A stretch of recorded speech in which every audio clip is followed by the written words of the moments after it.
I'm sat in a new £2 million hypercar, which is supposed to be the quickest accelerating road car ever made. I've got my specialist timing gear up here. I'm going to launch it. See how quick it really is. Let's do this.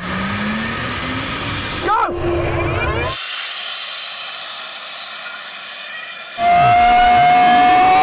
Kevin, the chief engineer of this car, to tell us about it. So what is the concept of this car? So this is a 1,000 horsepower, single seat, ultra high performance, track capable road car. And it's electric, isn't it? It's fully electric. And there's something very special about it, which is? Its fan system. The fan system basically allows this car to be not only incredibly quick off a launch and quicker than anything else out there, but also incredibly quick around corners. With the downforce it generates, it will corner as quick as any other race car in the planet. In fact, in the low speed corners is where it really comes alive, because it can generate 2 tons of downforce from 0 miles an hour all the way up to its top speed. Whereas normal race cars, you need to build up speed, and the faster you go, the more downforce it generates. Whereas this is just 2 tons all the time. Already seen it go up the hill at Goodwood, and it broke the record, didn't it? It did. So what time did it do at the hill? It did a 39.08.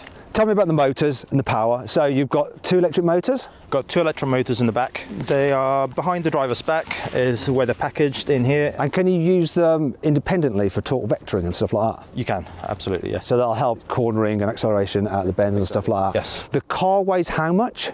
Less than a ton. Okay, so you've got more than 1 horsepower per kilogram. The quickest accelerating car I've ever driven is the Rimac Navara. That has almost 2,000 horsepower, but it weighs over 2 tons, so it has just less than 1 horsepower per ton. And obviously it doesn't have all the downforce that this thing has. So what's it made out of? It's all carbon fibre. Got a carbon fibre chassis, carbon fibre bodywork. When it comes to an electric car, efficiency is king. The higher the efficiency, the fewer batteries you need to carry around with you, so the less weight. So the overall footprint is similar to a 1960s Grand Prix car. And how many kilowatts are the batteries? It's a 60 kilowatt hour battery pack. Okay, so let's do like geeky consumerist stuff. So how far can you go on a single charge? So on the road, on a WLTP cycle, it'll give you over 300 miles of range. How long can you go flat out for on track with your 60 kilowatt hour battery? So if you turn everything to 100%, if you want to use the full 1,000 horsepower and go at a similar pace to an F1 car, you're not limited by the capacity, you're then limited by temperatures. So everything is going to start getting very hot very quickly. So on qualifying mode, you will be able to do just over 1 lap. But if you turn the power slightly down and you want to drive, let's say maybe a GT4 pace, you'll comfortably do a 20-minute track session. Wow, okay, and that's on a full charge, and then your battery's done and you have to charge it? And then within 15 minutes you can recharge 80% of the capacity. Really? And go back out on track. So what's the charging rate at DC? It's over 200 kilowatts.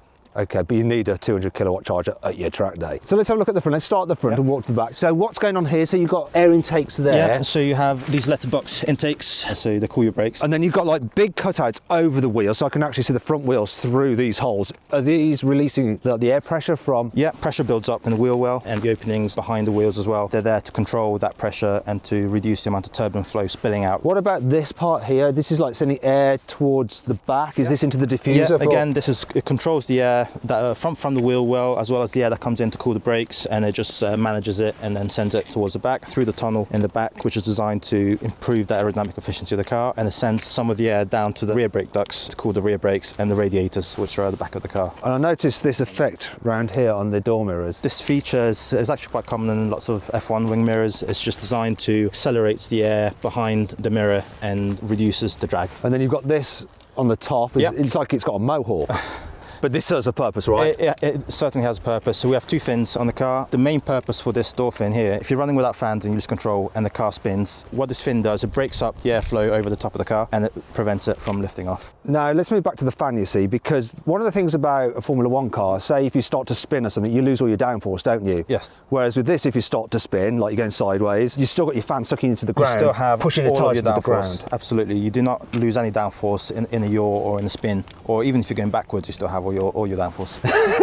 Going backwards with all your downforce. Which means you can just, stamp on the brakes and the car will slow down better than any race car will going backwards. Wow. So can you tell me exactly where the fans are and how they operate? So if we move around the back of the car, we have 2 fans here. We have 1 fan on the right, 1 fan on the left. The reason we have 2 is a dual redundant system, similar to what you find in aerospace. It means that if there's any issue with either of the fans, the car will maintain its downforce and you won't lose the downforce. You can keep driving, it's still safe. So are you running 2 fans at once or 1 at a time? 2 fans at once. 1 is enough to give you the majority of your downforce. So any issue you have, doesn't matter. So the fans are in here. Yes. Can we see them? Well, what you can see is the exhaust of the fans, which are back here. Yeah, because I like this. It looks like it's got an exhaust system like an internal combustion engine car, but it's carbon fibre. This is the rear crash structure, so this is what absorbs the energy in the rear crash. That crumples down and absorbs the energy. But above it, you have 2 exhausts, and these are the fan exhausts. You showed me your flaps, Kevin. Yeah.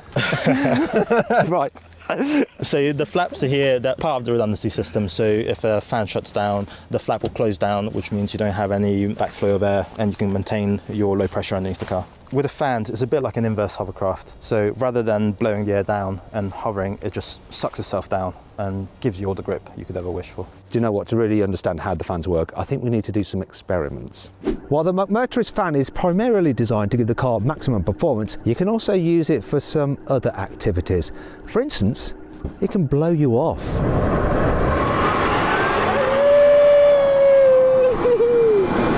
You know how hard it is sometimes when you're trying to replace a bin bag, but you can never get them open? Well, the McMurtry can actually help you with that. Look at this.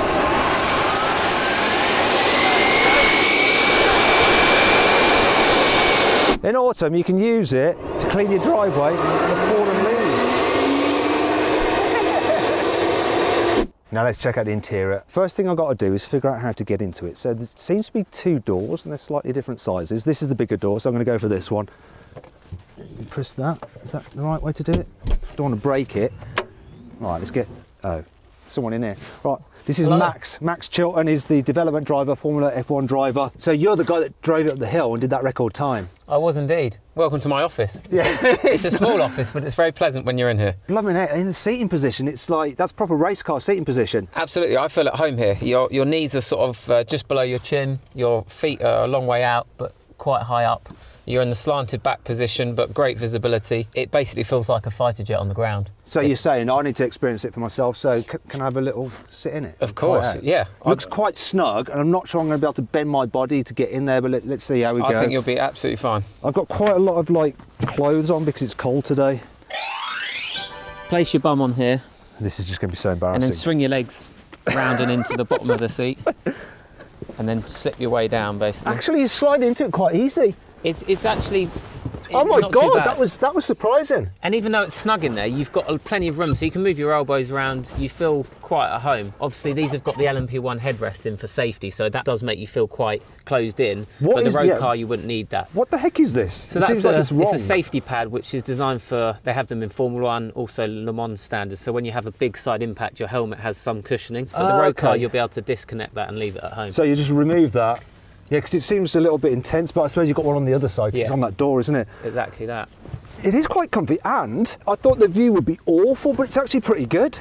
Yeah. And do you know what? Actually, the position, I have a bit of a bad back, right? This is like a good position to be in if you've got a bad back. Well, it's got lumbar support, so the seat's got a bit of a wave in it, and it really helps your back. And again, it's snug, but it's been designed to have some really nice, beautiful features. Can we get the steering wheel on Of so I can have a course. little go? Yeah. So it's just a click, connect. There we go. Right, okay. Seems pretty high tech. It's on. I've got loads of on, information. all Oh my gosh. information. We'll de-sensify that for you so it's a bit easier. You've got this like, simple beginner version. So the basics are, the battery power dial is here. That Yeah. will turn the battery from completely off to on. Then over here you have your ignition. You have P1 and P2. We're in P1 now, so the car's got power, but it's not technically ready to drive until you're in P2. You've also got a volume dial down here for when you're talking to your team, if you want on a track day, talk to the team. Not for your stereo. Not for your stereo, but it probably will linked into the stereo on the road car version. And then down here you've got a brake balance, so that just moves your brake balance forward or rearwards depending on what you're locking. But from my experience in this car, the braking is on par with a Formula 1 car, and it actually in ways performs better at certain corners. But no ABS on this particular version. Not on this track version, but the next road car track version will have ABS. Yeah, The steering wheel itself, it's like something from a that's our third spacecraft. version steering wheel, which is brand new last week, and I absolutely love it. It's got great visibility for the dash, gives you all the information you need.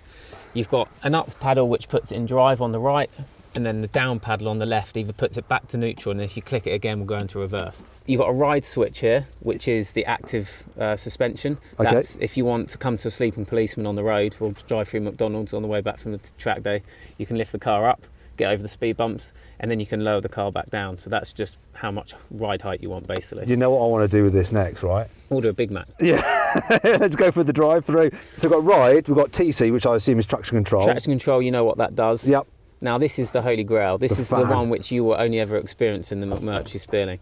Oh, there you go. Oh, that's exciting. Yes. So that is basically currently set at 0, so the fans are not turning at all. You've got multiple different functions, all the way from 0 RPM up to 23,000 RPM.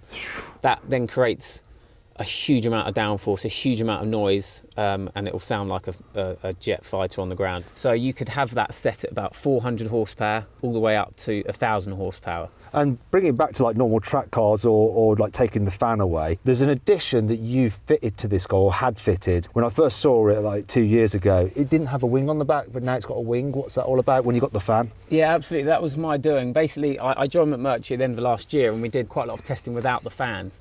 And I just felt like the car needed some more stability at the rear without the fans, and it just made it more of a driver's car. It made the balance of the car really enjoyable. And then when we turned the fans on, it just overall increased our performance, changed the direction, and actually I think it increased the look of it. Yeah, it works, doesn't it? So it's an all-round gain. The last dial you've got there is EPAS, which is electric pad steering. This car creates so much load through the tyre, it can be a huge amount of force going through the steering wheel. So when you're on a track day, if you want full power and full fans, it's quite nice to have some pad steering. So that's all that is, and you can control how much levelling degrees of that you want. It's actually more useful at slower speeds. As you said earlier, I raced in Formula 1. I've been fortunate enough to know what a Formula 1 car's like through slow speed meets big corners. This car is quicker, and it's just the amount of force that's going through the car onto the road at slow speed corners makes the steering unbelievably heavy. So that's where the EPAS is really needed, is the slow speed corners like Silverstone through the hairpin. And we basically wanted to create a car which people with very little driving experience could go out and experience Formula 1 speeds, and there's no better way of doing that with a fan car. So that's the thing with Formula 1 car that everyone says who's like a normal kind of car enthusiast who's got the opportunity to drive one, is that to really feel the downforce, you have to have the actual speed. It takes a while for you to build up the confidence to be able to really engage and feel the benefit of the aero on a Formula 1 car. With this, you just got it straight away from the get-go. Yeah. You don't need big balls to be able to get it. You just turn that dial and your balls get bigger. Yeah. Do you know what I want to do? Can I just try it with it shut? Of course. Just to see what it feels like. Whoa. I mean, this is intense. Let's open it again. How do I open it from the inside? So there's a little catch just here. Let's see if I can do the dismount. So I've got to release the steering wheel. I was twatting myself in the face. It's quite light and compact, isn't it? So, yeah, it's a nice design. Okay, and now you're not going to help me here, right? No. We'll see what happens. You can make a fool of yourself. Put your bum on there and swing your legs It's like out. some kind of like hatchling emerging from its egg. Do you know what? This height is just perfect. I actually styled that out. Yeah, it's a good place to sit. However, the McMurtry Spearling isn't perfect. There are some annoying things about it. For instance, the tyres are bespoke for this vehicle, so if you get a puncture, it could be a little bit tricky to replace. There is no hinge on the other door, so you have to lift it out. Thankfully, when they build the road car, it will have a hinge second door. What they won't be adding to the cabin though is any interior storage, so no cup holders, no door bins, nowhere to put your phone nor your drink. Unlike other electric powered hypercars, which are all four-wheel drive and therefore have motors on both axles, because this is rear drive only, you only get regen braking on the rear axle, whereas ideally you want most of the regen braking to take place on the front axle. Because of the fat windscreen pillars, you can't actually see the door mirrors from the normal seating position, so they're going to have to move the door mirrors back here for the production version. Well, it's good that this car has a reversing camera. Unfortunately, there's no little cleaning system for it, and it does tend to get covered in dust from the air exiting those vents. That means that you're going to occasionally have to pop out and get your little cloth and give it a wipe so you can see where you're reversing. Kind of spoils the point really, doesn't it? However, it's not all bad. Here's 5 cool things about the McMurtry Spearling. One of the reasons petrol heads don't like electric cars is because there's no noise, there's no drama. Well, there is with this McMurtry, because you can actually rev up the fan when you're stationary. Check this out.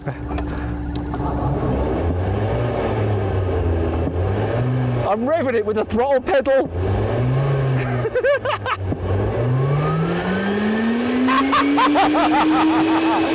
Just like ski goggles, the windscreen of the track version of the McMurtry Spearling has an iridium tint to reduce glare from the sun. Because the fan can produce 2 tons of downforce and the car weighs less than 1 ton, you could effectively park it upside down.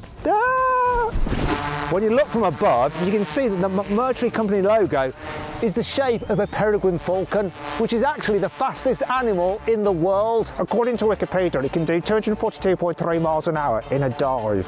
Oh. Because the McMurtry is just 1.5 metres wide, you can actually fit it in parking spaces that other cars wouldn't manage to get into. Look at this! Look! Can you room either side? It's quick and practical. Before I drive this thing, let me tell you about the chassis. So it's a full carbon fibre monocoque and it's built to Le Mans LMP1 standards, so you've got full crash protection. Now the wheelbase, this is interesting, is just 2 metres long. Just did a Monty Python style funny walk there. Now the reason I'm pointing that out is because that's the same as the width of a modern Formula 1 car. Now suspension, you've got multi-link, fully independent, both at the back and at the front. Also it's got active suspension to cope with all that crazy downforce. Then there's the wheels, they're 19 inches in diameter and lightweight magnesium. You've got carbon ceramic brakes and centre locking nuts that are made out of titanium. They cost £1,000 a piece, which means that you've got £4,000 worth of nuts. Anyway, I'm delaying the inevitable because I'm a bit frightened. Let's drive it. I've got my specialist timing gear up here. I'm going to launch it. See how quick it really is. Let's do this.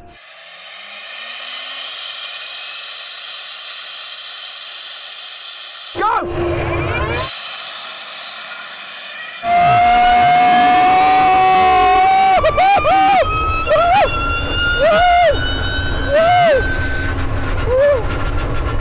Okay, so that was just insane. Off the line, it was like being catapulted. And he got up to speed. I don't know what the speed was, but then he like just seemed to stop accelerating. It's like it's got a limiter on it. But he got to that limited speed so quickly. Times I've got up here. 0 to 60, 2.27 seconds. 0 to 100, 4.31 seconds. And the standing quarter mile, 9.34 seconds. Really, really quick, like off the line. Oh my God, it was nuts. But it like seemed to top out before I'd done the quarter mile. What's going on? Yeah, so you've got good sensations, so that's absolutely what it was designed to do. So this is the official Goodwood car. We haven't changed it since it left Goodwood, and we geared it to do 150. So what that would have done is you've got to 150 ridiculously quickly, and then it's just sat on the limiter. Yeah, one thing I was thinking though, I mean, it was rapid off the line. I can't believe for a rear-wheel drive car, just the traction it got off the line was nuts. 0 to 60, really good, 2.27, but I have been quicker in a Rimac Navara. Now we've given you like around 600 horsepower. We'll give you the full beans. We'll give you so that wasn't full power? Absolutely not. You sneaky. This thing's miles faster than you've ever driven anything before, so we'll give you a full 1,000 horsepower now. It is still damp, so it won't be probably the best time we've ever done, but it will be outrageously fast and you'll be pretty staggered. I'm a bit nervous now because if that's 650 horsepower, I'm going to get an extra 350. This is going to be even more intense. Let's do it though, Max. Let's do it. Dial me all the way up. Now I'm going to go for the full 1,000 horsepower. Dial the fan up. Here comes the fan. Throw the throttle. Here we go.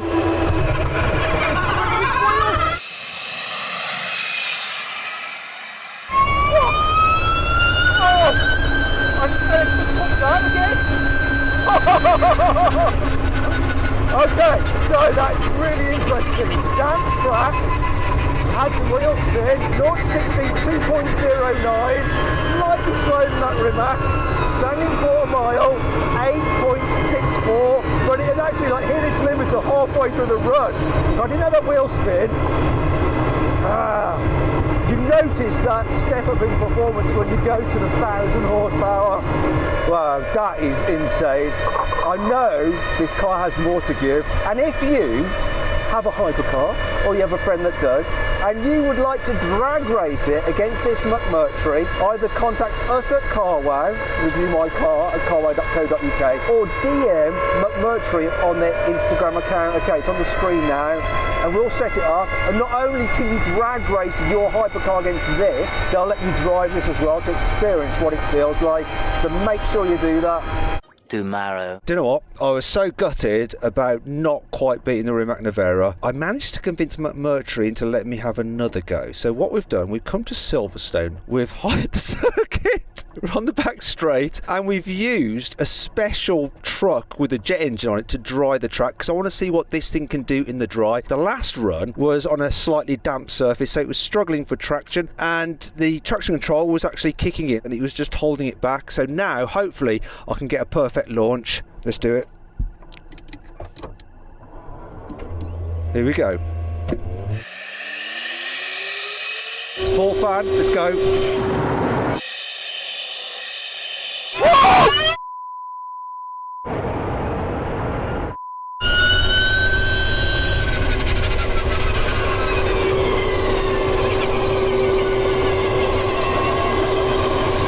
That did the time. Me, 8.35. It hit like it's 150 mile an hour limit. I'd put it to 145 in like 5 seconds, and it's got like 3 seconds where it's just not even accelerating. That actually hurt my head. That was a different level to before. I actually don't think I did that properly either. I think I might have come out the throttle and started braking too soon. I think I might have done that because it's just rearranged my brain too much. I need to do another run. I don't know what I'm doing now. I'm just like freaked out. I don't know how to get into reverse or anything. It's just messed with me. I'm just a mess. I've never accelerated like that in my life. I can't get into reverse. So it's this way. Go in reverse! Don't know what I'm doing. I've lost it. Can someone come and help me? I need help. I don't know if I would even want to do that again. It's uncomfortable.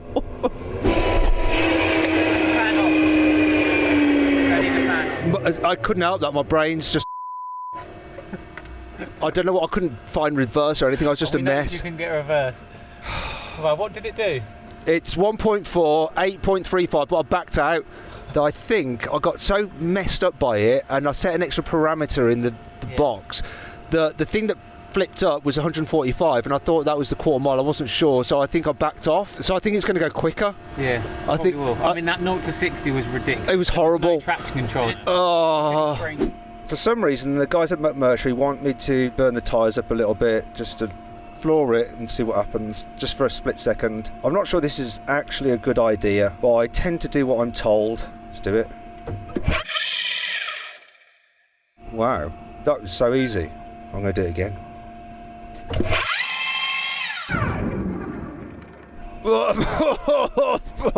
Right, you're good to go, okay? Okay. The tyres are now bone dry hot, it will go even quicker. Okay. So fan, remember, full throttle, full brake, wait for it to spool up. What you did was perfect last time. Just remember when you get to the end, turn the fan off. Yeah, okay, I'll try and remember. I bet I'll forget. I'll forget. I'm not sure if I want to do it again, it's too insane. Let's do it.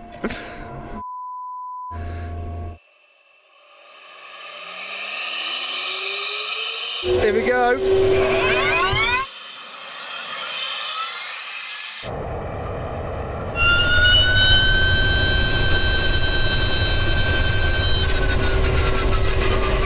I cocked it up last time. 7.97! Fan off, fan off. Remember to put the fan off.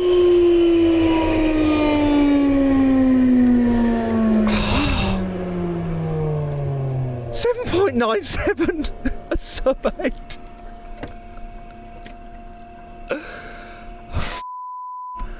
I accelerate and launch a lot of cars. I drag race a lot of cars. This is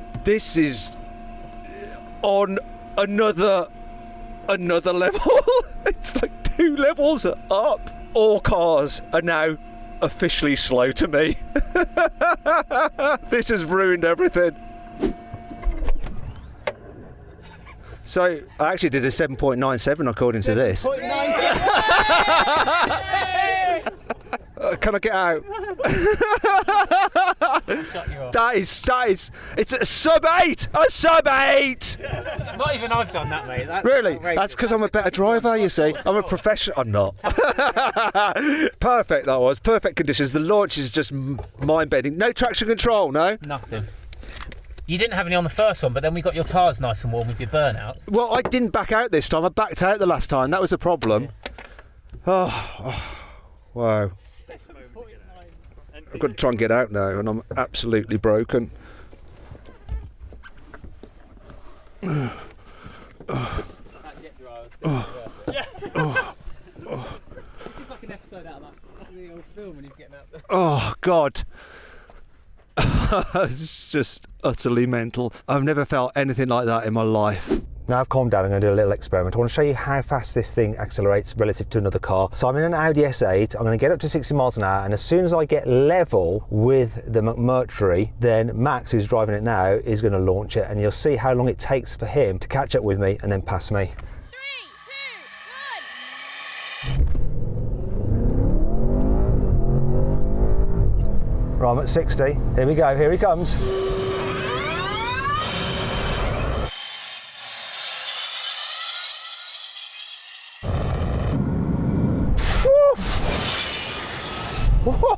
It's just buggered off.